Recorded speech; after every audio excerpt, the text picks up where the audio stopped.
आज हम पढ़ने जा रहे हैं अम्ल और क्षार। तो अम्ल और क्षार में हम पहले देखते हैं लुईस की अवधारणा। तो लुईस की अवधारणा के अनुसार वे स्पीशीज जो एकांकी इलेक्ट्रॉन युग्म दान करते हैं वो क्षार कहलाते हैं, और जो एकांकी इलेक्ट्रॉन युग्म ग्रहण करते हैं वो अम्ल कहलाते हैं। उसको हम इस समीकरण के माध्यम से समझते हैं।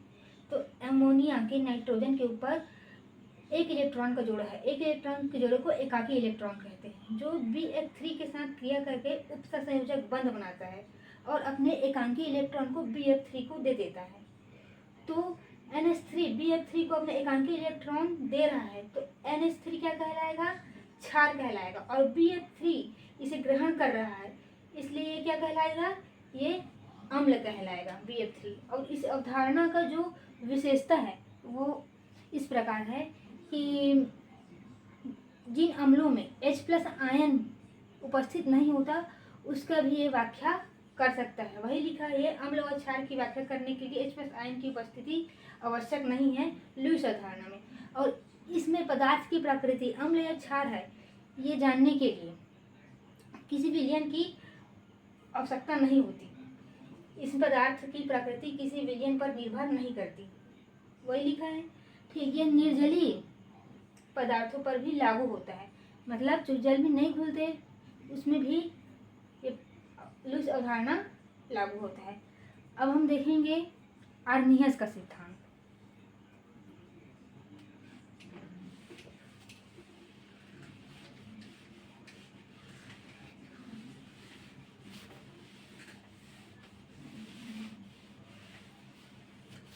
आर्नियस का सिद्धांत देखने के पहले हम लुईस अवधारणा की कमियां देख लेते हैं।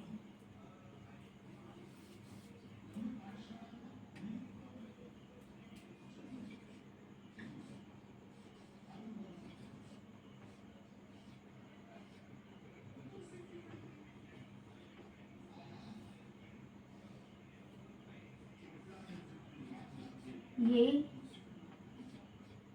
ऐसे यौगिक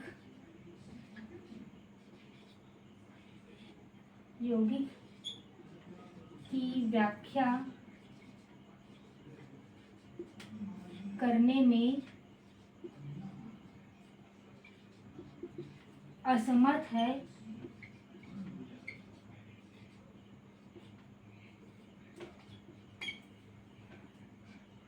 जो उपसहसंयोजक बंध नहीं बनाता है।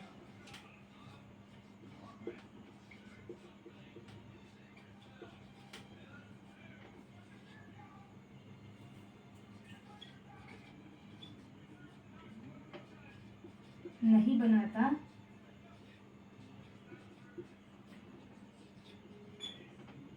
उपसहसंयोजक बंध नहीं बनाता है। दूसरा,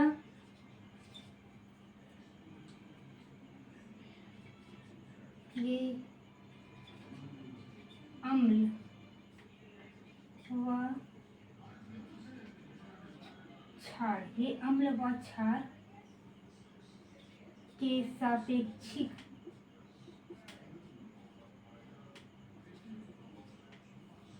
प्रबलता को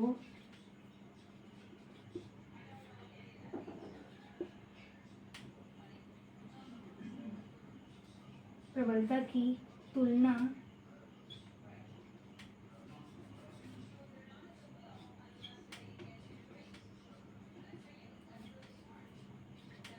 नहीं कर सकता है।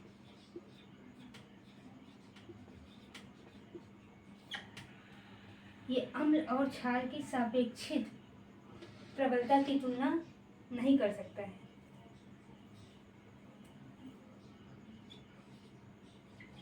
यह अम्ल व क्षार के सिद्धांतों का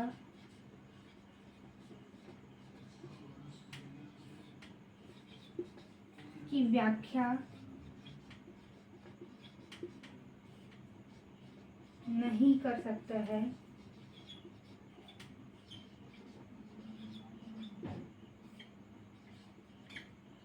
क्योंकि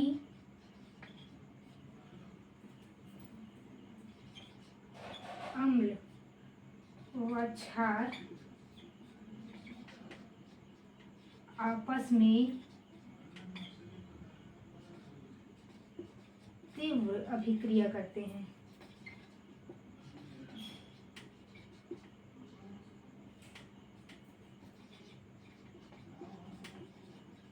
वह उप सह संयोजक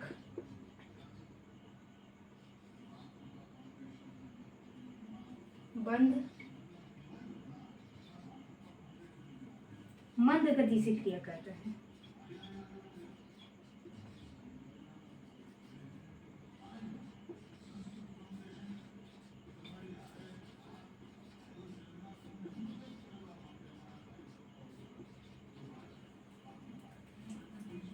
लूज अवधारणा की सीमाएं देख रहे हैं। तो ये ऐसे यौगिक की व्याख्या करने में असमर्थ है जो उपसंयोजक बंध नहीं बना सकता।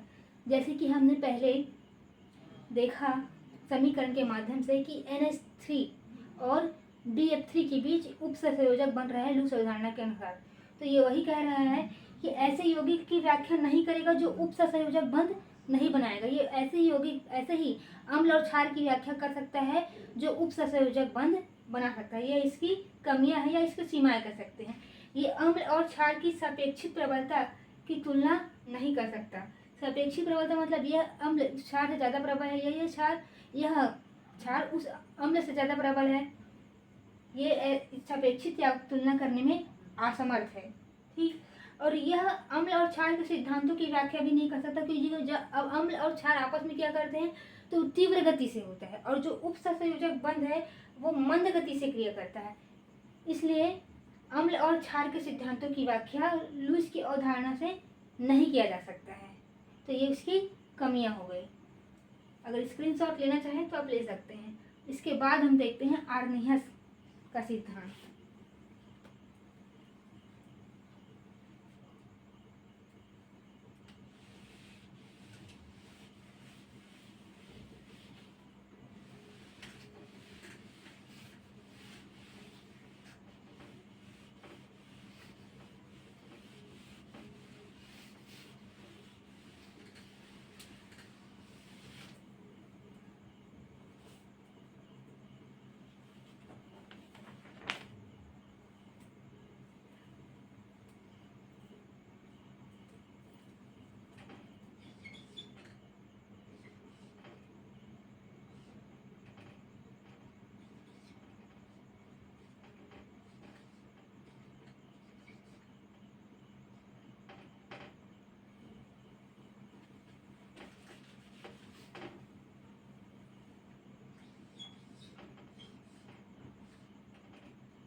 आर्नियस की अवधारणा के अनुसार वे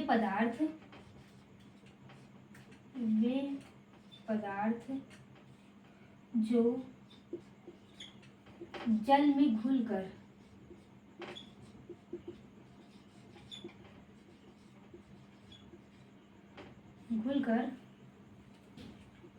H+ आयन त्यागते हैं वे अम्ल कहलाते हैं।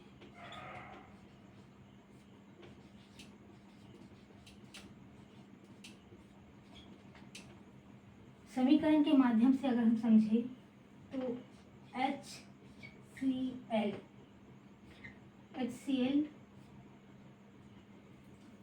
तो ये हो जाएगा Cl- प्लस H+। तो यह है HCl अम्ल जो H+ मुक्त कर रहा है। तो ये क्या हो जाएगा HCl अम्ल हो जाएगा। HCl H प्लस मुक्त कर रहा है, H प्लस आयन मुक्त कर रहा है तो HCl अम्ल हो जाएगा। और अम्ल जो होते हैं वो दो प्रकार के होते हैं, प्रबल अम्ल और दुर्बल अम्ल। प्रबल अम्ल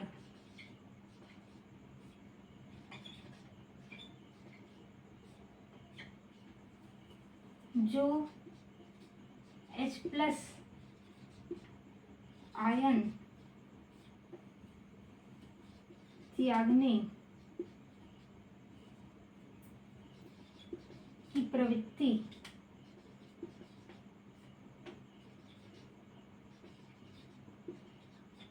अधिक होता है वो प्रबल अम्ल होता है।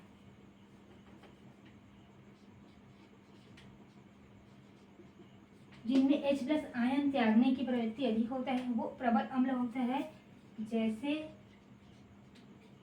HCl, H2SO4 और HNO3। अब दुर्बल अम्ल,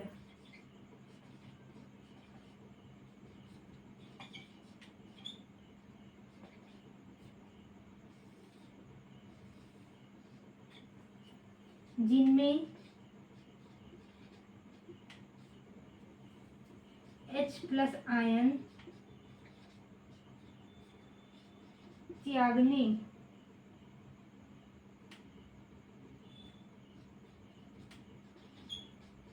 की प्रवृत्ति कम होती है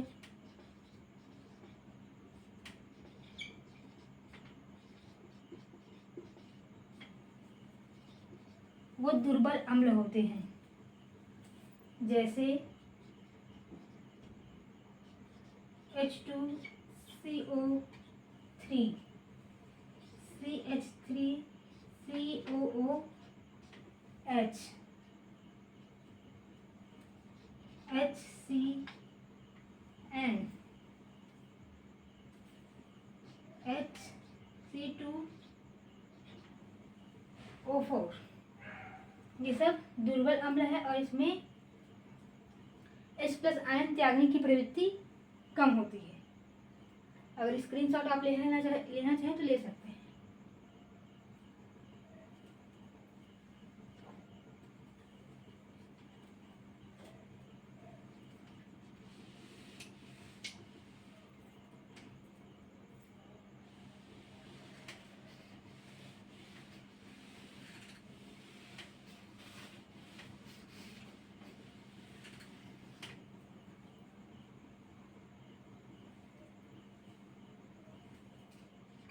अम्ल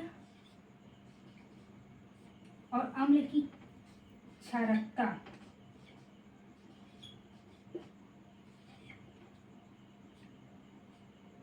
अम्ल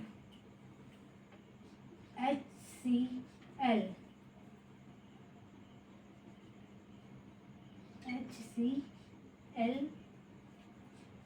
H2SO4,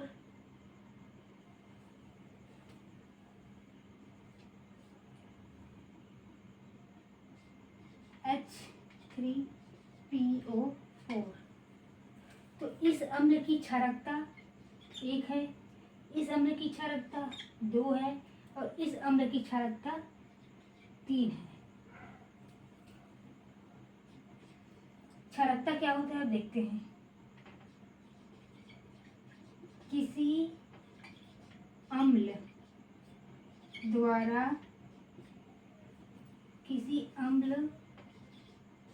द्वारा मुक्त किए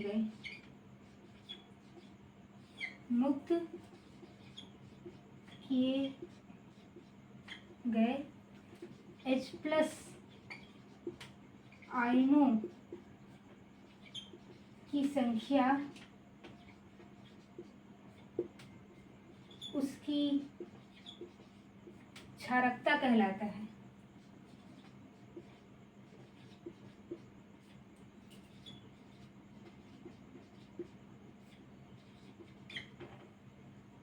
अब देखते हैं आर्मीय क्षार क्या होता है।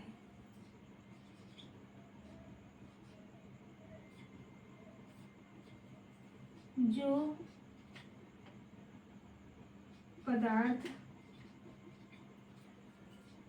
जल में घुलकर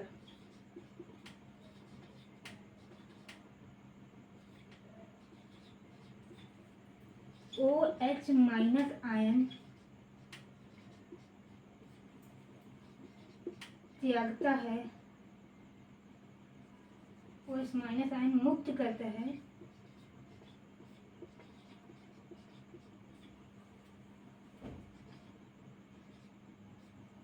वह क्षार कहलाता है।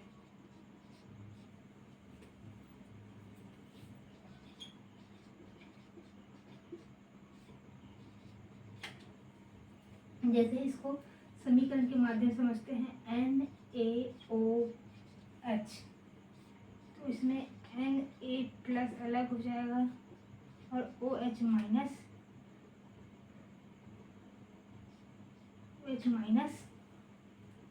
अलग हो जाएगा। क्या बोल रहा है?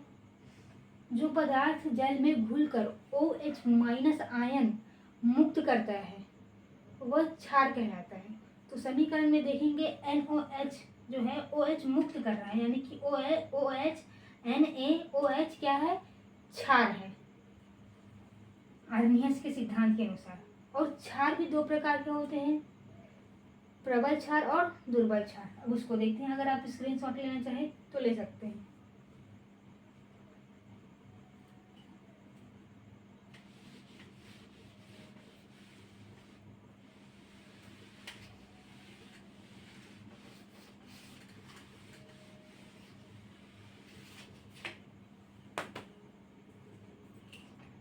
प्रबल क्षार जिनमें OH माइनस आयन मुक्त करने की प्रवृत्ति अधिक होती है,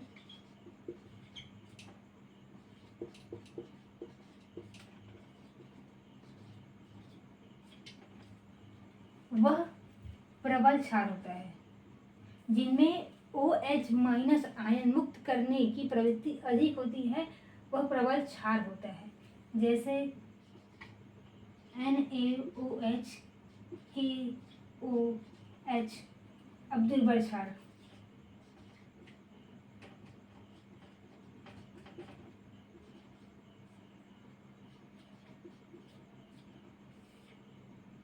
जिनमें OH माइनस आयन मुक्त करने की प्रवृत्ति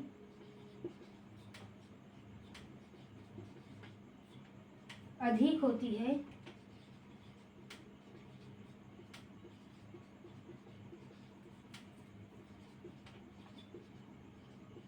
उसे दुर्बल क्षार कहते हैं। उदाहरण के लिए जैसे NH4OH,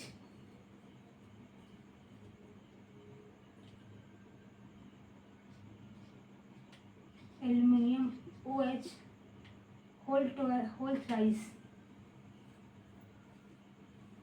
प्रबल क्षार किसको कहेंगे?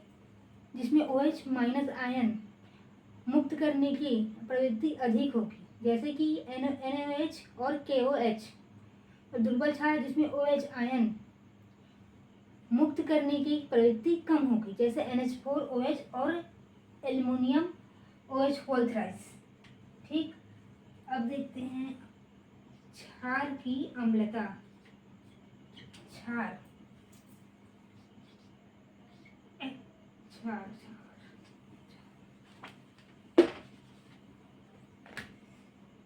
NaOH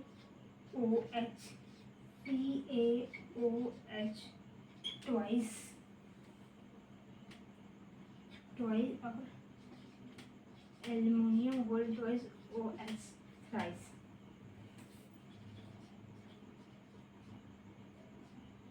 अम्लता, तो इस क्षार की अम्लता यहाँ पर 1 है, इस क्षार की अम्लता यहाँ पर 2 है, इस क्षार की अम्लता यहाँ पर 3 है। तो अम्लता की परिभाषा इस प्रकार है,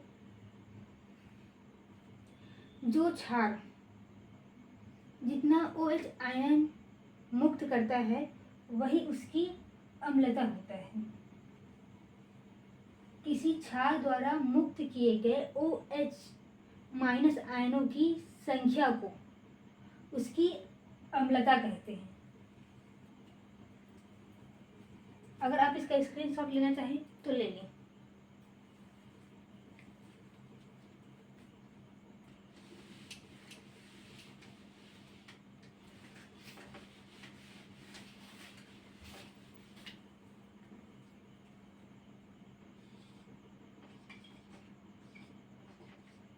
अम्लता किसी क्षार द्वारा मुक्त किए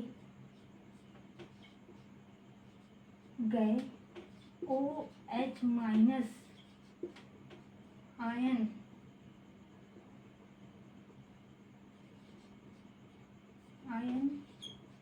की संख्या को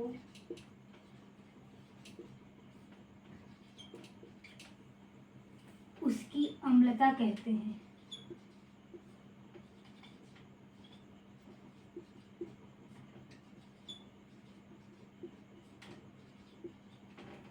अम्लता की परिभाषा किसी क्षार द्वारा मुक्त किए गए OH माइनस आयनों की संख्या को उसकी अम्लता कहते हैं। और वहाँ उदाहरण में हम लोगों ने क्या क्या देखा था, NOH देखा था, CaCO होल ट्वाइस तो देखा था, और एल्युमिनियम OH होल थ्राइस देखा था, जिसमें HCl में जिसमें NOH में एक OH था तो उसकी अम्लता कितना हो गया था, NaOH। इसकी अम्लता 1, क्योंकि इसमें एक OH है। क्या बोला है, OH माइनस आयनों की संख्या जितनी मुक्त करता हो, तो यह इसमें 1 करेगा, और यह होगा CaOH होल ट्वाइस, तो इसमें 2 OH है तो 2 OH मुक्त करेगा, और इसमें AlOH होल थ्राइस, इसकी 3 होगा, इसमें 3 OH मुक्त करेगा। ठीक, अब हम देखेंगे आर्नियस अवधारणा की जो सीमाएं हैं उसको। अगर आप इसके स्क्रीनशॉट लेना चाहें तो ले सकते हैं।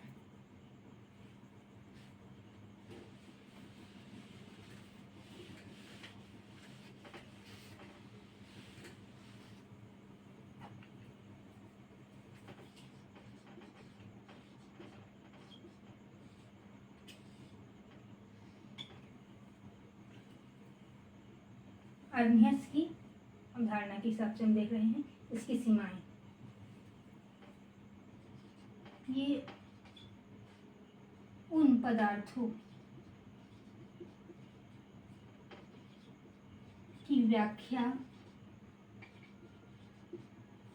नहीं कर सकता जिसमें H प्लस आयन ना हो, या उन अम्लों की व्याख्या नहीं कर सकता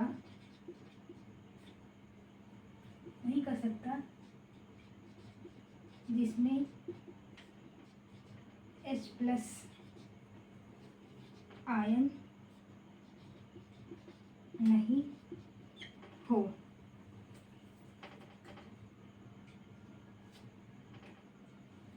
इसमें पदार्थ की प्रकृति विलयन पर निर्भर करती है।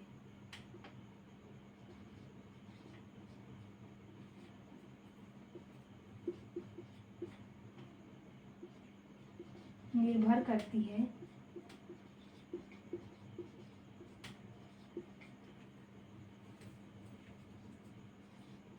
इसमें उन क्षारों की व्याख्या नहीं की जा सकती जिसमें OH माइनस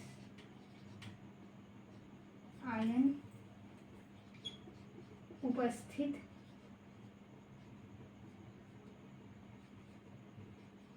नहीं है, उपस्थित नहीं है। ये उन पदार्थों की व्याख्या या उन अम्लों की व्याख्या नहीं कर सकता जिसमें H+ आयन नहीं है, क्योंकि हमने आर्नियस सिद्धांत में देखा कि वे पदार्थ अम्ल कहलाते हैं जो जल में घुलकर H+ आयन देते हैं, और जो H+ आयन ही नहीं है तो उसकी अवधारणा के हिसाब से तो उसकी व्याख्या नहीं कर सकते। तो ऐसे अम्ल कौन कौन से हैं, जैसे कि ये देख लेते हैं, यह एल्युमिनियम ट्राइक्लोराइड हो गया और कॉपर सल्फेट हो गया, इसमें H+ आयन कहीं पर भी नहीं है। और कौन सा हो गया, बी नहीं, ये नहीं होगा,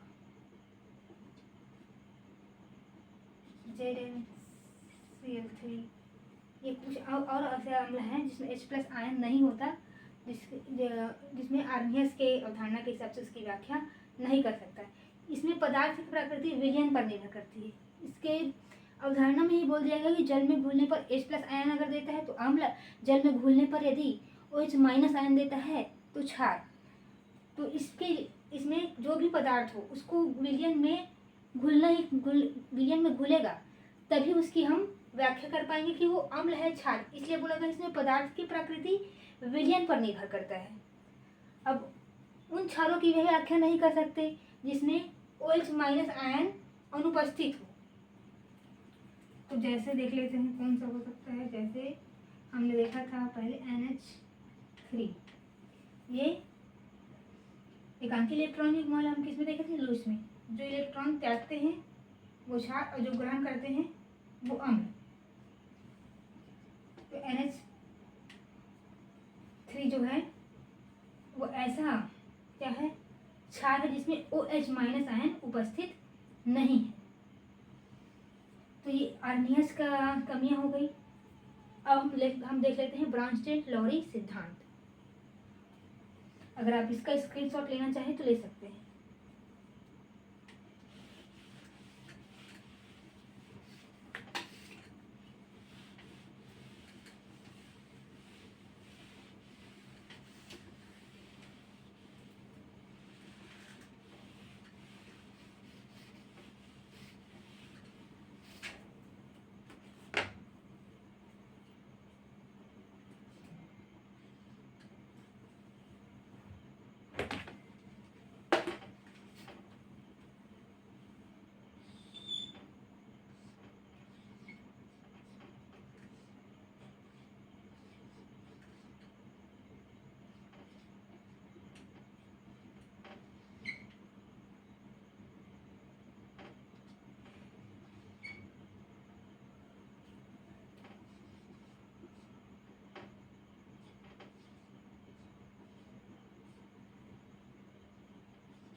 ब्रांस्टेड-लॉरी सिद्धांत, इसमें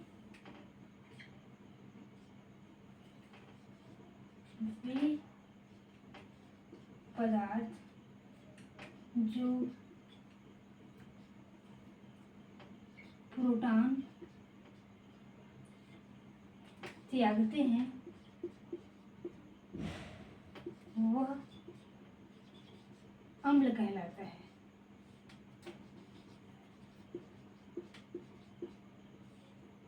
और जो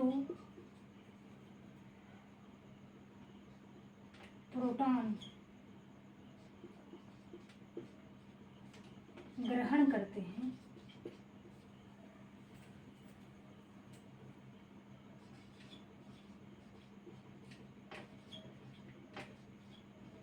वह क्षार कहलाते हैं।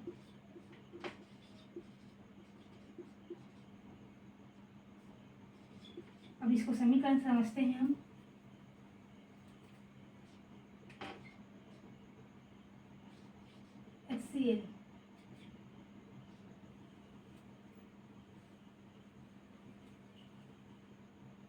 HCl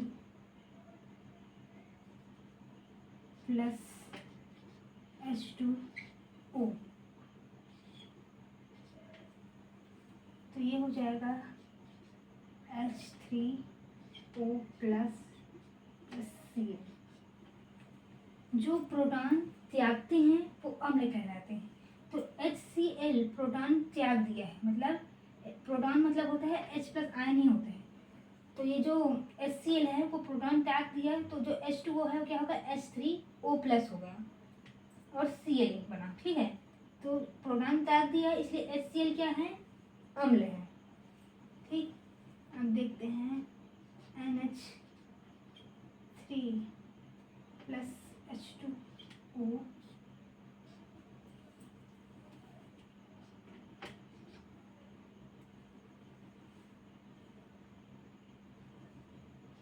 फोर, तो ये NH3 प्लस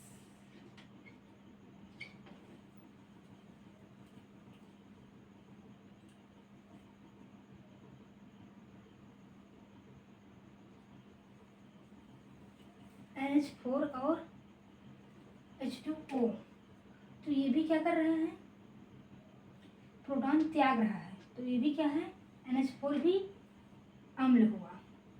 ठीक, अब हम देख लेते हैं क्षार वाला उदाहरण।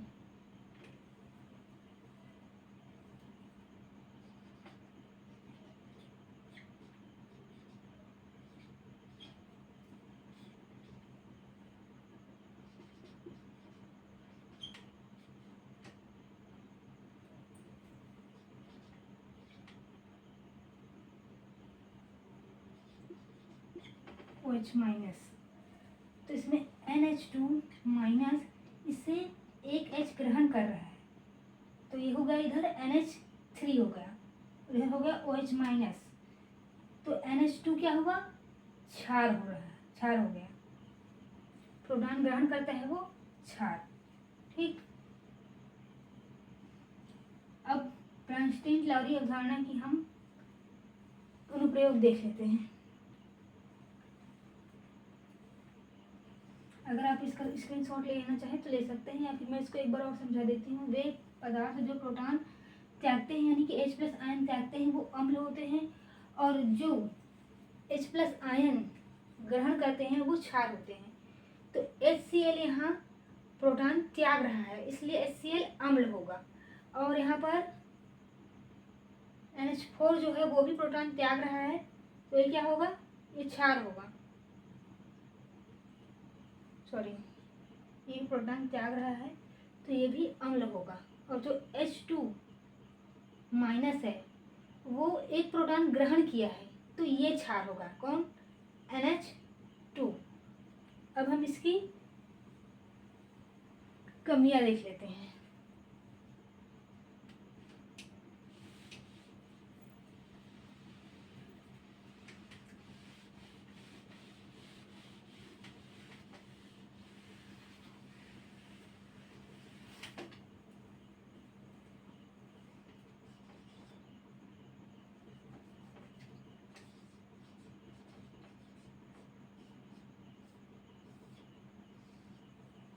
अप्रोटिक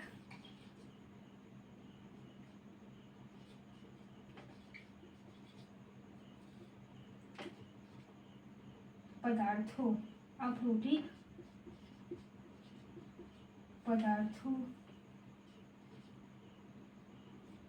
अप्रोटिक पदार्थों में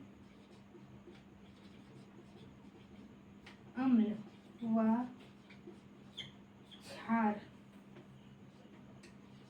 की व्याख्या नहीं कर सकता।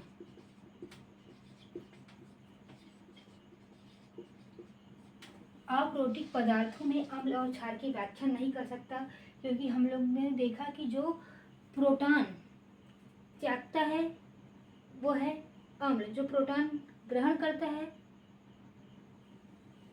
वो क्षार है। ठीक, ये हम लोगों ने देखा। तो जिसमें प्रोटॉन ही नहीं रहेगा उसकी व्याख्या ब्रॉन्स्टेन लॉरी अवधारणा के अनुसार नहीं किया जा सकता। यही वही है अप्रोटिक, मतलब जिसमें प्रोटॉन उपस्थित नहीं है। ठीक, अब दूसरा देखते हैं। धातु व अधातु के ऑक्साइडों की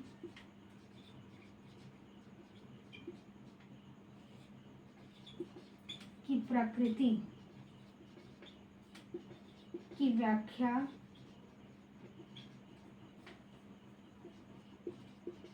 नहीं कर सकता।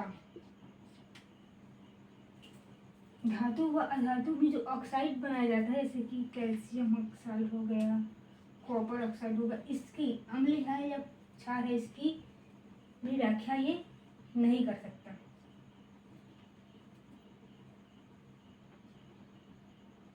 अब हम इसकी अनुप्रयोग देख लेते हैं।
सीमाएं हो गया। अब हम संयुग्मी अम्ल देखते हैं। संयुग्मी अम्ल और संयुग्मी क्षार क्या होता है।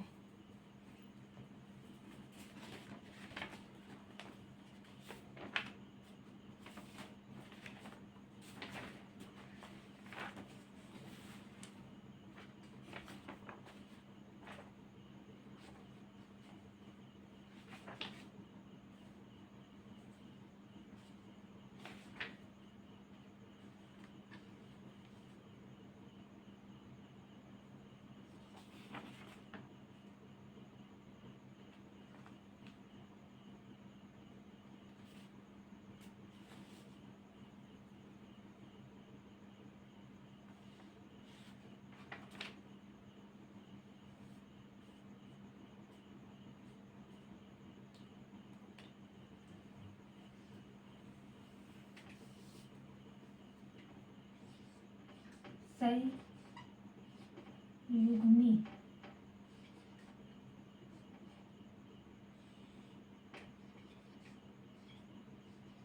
अम्ल, संयुग्मी अम्ल और संयुग्मी क्षार।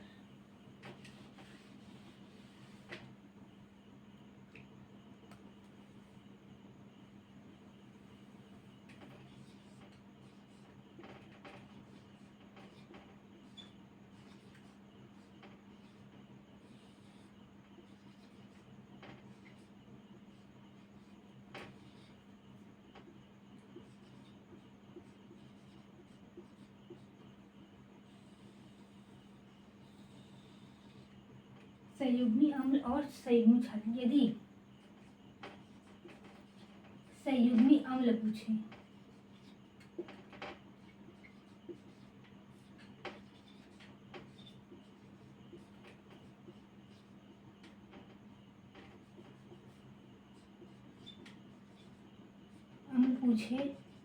तो H+ जोड़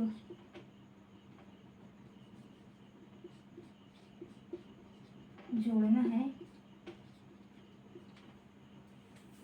यदि संयुग्मी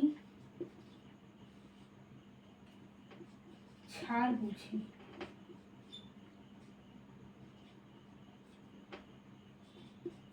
तो H प्लस घटाना है।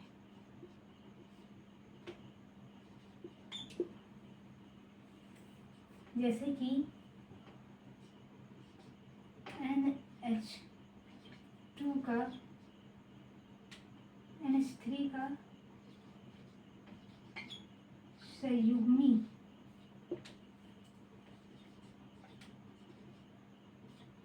अम्ल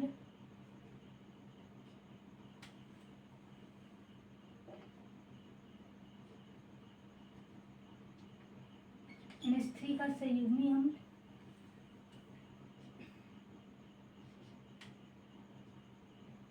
NH4 होगा।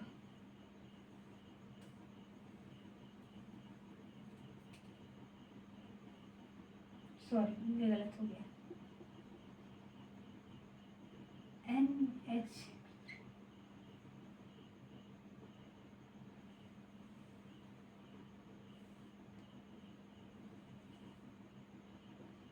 NH3 का जो संयुग्मी क्षार है, NH3 का जो संयुग्मी क्षार है वो NH2 होगा। NH3 का संयुग्मी क्षार NH2 होगा और NH2 का संयुग्मी अम्ल NH3 होगा। इसी प्रकार H2CO3 का संयुग्मी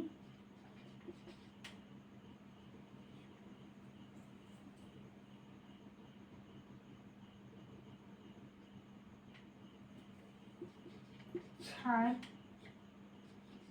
H2CO3 होगा और H2CO3 का संयुग्मी अम्ल CH3CO3 होगा। यदि संयुग्मी अम्ल पूछे तो हमको H प्लस जोड़ना है और संयुग्मी क्षार पूछे तो H प्लस हटाना है। तो NH3 का संयुग्मी क्षार का है तो एक हाइड्रोजन हम हटा दिए, यहाँ पर माइनस आ जाएगा। फिर NH2 माइनस आयन का संयुग्मी क्षार क्या होगा बोलेंगे तो एक H हम जोड़ दिए NH3 हो जाएगा। फिर HCO3 का संयुग्मी क्षार पूछा है तो हो जाएगा H2CO3 होगा और H2CO3 का संयुग्मी अम्ल पूछा है तो H2CO3 का संयुग्मी अम्ल तो H3O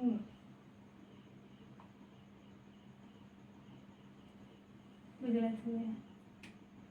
H2CO3 का संयुग्मी क्षार होता है HCO3 और HCO3 का जो संयुग्मी अम्ल है वो H2CO3 होगा। मैं इसके एक लिस्ट है उसको आपको नोट करा देती हूँ यहाँ साइड में। ये है अम्ल और ये है संयुग्मी क्षार। तो H2O का संयुग्मी अम्ल होता है HO माइनस, HCN का संयुग्मी अम्ल होगा CN माइनस, NH4 प्लस का संयुग्मी अम्ल होगा NH3 और H2S का संयुग्मी अम्ल होगा HS माइनस और H2CO3 का संयुग्मी अम्ल होगा HCO3 माइनस, उसके बाद CH 3OOH का संयुग्मी होगा CH, 3OO माइनस, फिर HSO4 माइनस का संयुग्मी क्षार जो होगा SO4 2 माइनस, फिर H3O प्लस का संयुग्मी क्षार जो है H2O हो जाएगा। यहाँ पर है अम्ल और इधर संयुग्मी क्षार रहेगा तो F में आ जाएगा F माइनस, HCl में आ जाएगा Cl माइनस, H2SO4 का हो जाएगा HSO4 माइनस, HBr का हो जाएगा Br माइनस और HClO4 का हो जाएगा ClO4 माइनस। ये अम्ल है, ये उसका संयुग्मी क्षार है, ये अम्ल है, इसका संयुग्मी क्षार है। यदि संयुग्मी अम्ल पूछे तो H प्लस जोड़ देंगे, यदि संयुग्मी क्षार पूछे तो H प्लस हटा देंगे, एक H प्लस हटा देंगे, ठीक है। तो H2 का संयुग्मी क्षार HO माइनस, HCN का संयुग्मी क्षार Cn माइनस, NH4 का संयुग्मी क्षार NH3, H2S का संयुग्मी क्षार HS माइनस, H2CO3 का संयुग्मी क्षार HCO3, CH3COH का संयुग्मी क्षार CH3CO माइनस, HSO4 माइनस का संयुग्मी क्षार SO4 2 माइनस। ये सब चार्ज बैलेंस करने के लिए इसमें चार्ज याद होना चाहिए। जैसे कि H में एक प्लस चार्ज होता है ऑक्सीकरण के समय, अगर ऑक्सीकरण निकालने में भी हमें ये चार्ज याद होना चाहिए। जैसे कि जितने भी हमें यौगिक दिए रहते हैं ऑक्सीकरण में, उसमें से बाकी दो का हमें ऑक्सीकरण याद रहना चाहिए और एक का हमको निकालना रहता है, तो इसलिए ये चार्ज को याद करना जरूरी है। जैसे कि H में एक क्या होता है, प्लस होता है और O में -2 चार्ज होता है, इसलिए यहाँ पर 2 H2 है, मतलब कितने चार्ज हो गए, कितने, दो, एक में +1 रहता है तो 2 में +2 हुआ, और ऑक्सीजन में एक ही ऑक्सीजन में +2 होता है, तो ये दोनों प्लस माइनस मिलके एक दूसरे को कैंसिल कर दिए और आया H2O। और जब ये एक H हट रहा है तो यहाँ पर एक ही प्लस बचा और यहाँ पर क्या बचा, 2 माइनस बचा, एक प्लस बचा 2 माइनस बचा, इसलिए एक प्लस एक माइनस को ही हटा पाएगा, इसलिए यहाँ पर OH माइनस ऐसे हो जाता है। वैसे ही सल्फर में भी 2 माइनस आयन होते हैं और H में एक प्लस, तो एक प्लस एक माइनस को हटा पाएगा तो H2S, तो ये यहाँ से एक H हटा तो यहाँ पर आया HS, इसलिए यहाँ पर क्या हो गया, माइनस हो गया। तो आप इसका स्क्रीनशॉट लेना चाहें तो ले लें। आज का जो अम्ल क्षार वाला टॉपिक है ये यही समाप्त होता है। अगर आपको वीडियो अच्छा लगा होगा तो लाइक करिए, शेयर करिए, ठीक है। धन्यवाद, थैंक यू।